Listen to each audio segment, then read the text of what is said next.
അന്യാധീനപ്പെട്ടു പോകുമെന്ന് പറയുമ്പോൾ നിങ്ങളോട് അന്യാധീനപ്പെട്ടൊന്നും പോകത്തില്ല, ഞാൻ എൻ്റെ മകൾക്ക് കൊടുക്കുമെന്ന് പറയും.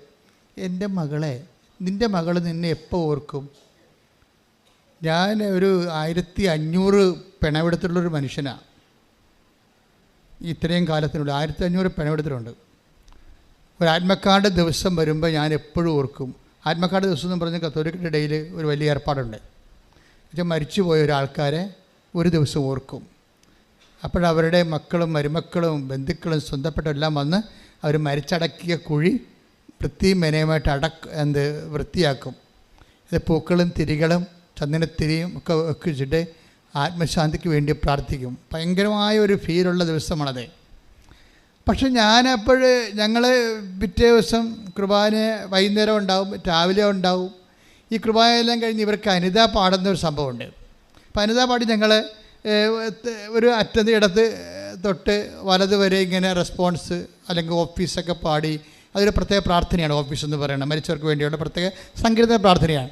ഇത് പാടി ഓരോ കുഴിക്കലും പാടി ചെല്ലുമ്പോൾ ചില കുഴിക്കൽ വരുമ്പോൾ ഗ്യാപ്പാകും. അപ്പോൾ അവിടെ പൂവില്ല, അവിടെ തിരിയില്ല, അവിടെ പുകയില്ല, ഒന്നുമില്ല, പുല്ല് പിടിച്ച് കിടക്കുകയും കണ്ടു നിന്നവൻ അവസാനം സങ്കടം കൊണ്ട് ആ ചത്തവന് നെഞ്ചത്തെ പുല്ല് പറിക്കണ കാണാം.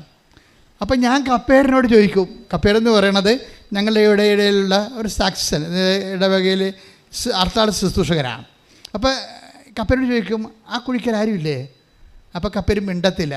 കാര്യം പള്ളി സിമിത്തേരല്ലേ, അനിത ചൊല്ലിക്കൊണ്ടിരിക്കുകയല്ലേ. അപ്പോൾ ആ സമയത്ത് പറഞ്ഞു കഴിഞ്ഞാൽ ശരിയാകത്തില്ല. കാര്യം എനിക്ക് വലിച്ച ദേഷ്യം വരും. ഈ കുഴിയുടെ മക്കളുമുണ്ട്, ഈ അപ്പൻ്റെ മക്കളുമുണ്ട്, മരുമക്കളുമുണ്ട്, എല്ലാവരും നാട്ടിലുണ്ട്. അവർക്കിവിടെ വന്ന് അപ്പന് വേണ്ടി പ്രാർത്ഥിക്കാൻ നേരമില്ല. അതാണ് പ്രശ്നം. ഈ മനുഷ്യന്മാർ വേർപ്പ് കൊണ്ട് അധ്വാനിച്ച് ഉണ്ടാക്കിയ കരിക്ക് കഴിച്ച് തേങ്ങ ഇട്ടാണ് ഇവന്മാർ ജീവിക്കണത്. ഇപ്പോഴും അവരുണ്ടാക്കിയ വീട്ടിൽ തന്നെയാണ് കയറി പൊറുക്കണത്.